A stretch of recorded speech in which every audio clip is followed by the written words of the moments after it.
ये तो हरियाणा बाके हई छौबिया ये छौरी कने कमर हिलाले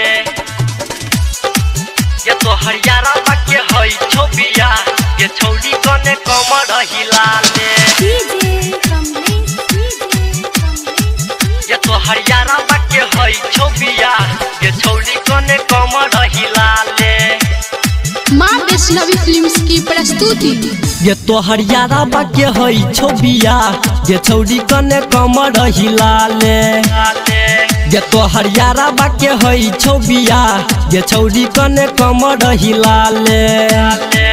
छौरी अपना जवनिया के तार ये छौरी अपना जवनिया के तार डीजे वाला से टकरावाले गे ये तो हरियाणा बाके हई छौबिया ये छौरी कने कमर हिलाले ये तो हरियाणा बाके हई छौबिया ये छौरी कने कमर हिलाले।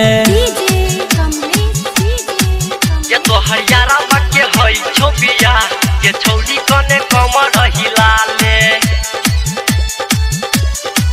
ये तो हरियाणा बाके हई छौबिया ये छौरी कने कमर हिलाले।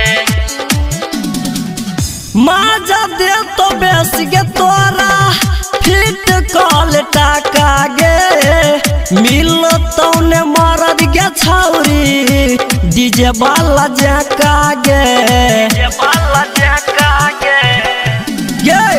माजा दे तो तोरा गे बेसी फिट कॉल टाका गे मिल तौने मरद गे छौरी डीजे वाला जका गे बिना लभर के छै सिंगल गे बिना लभर के छै सिंगल गे छौरी कने नजर मिलाले गे ये तो हरियाणा बाके हई छौबिया ये छौरी कने कमर हिलाले ये तो हरियाणा बाके हई छौबिया ये छौरी कने कमर हिलाले।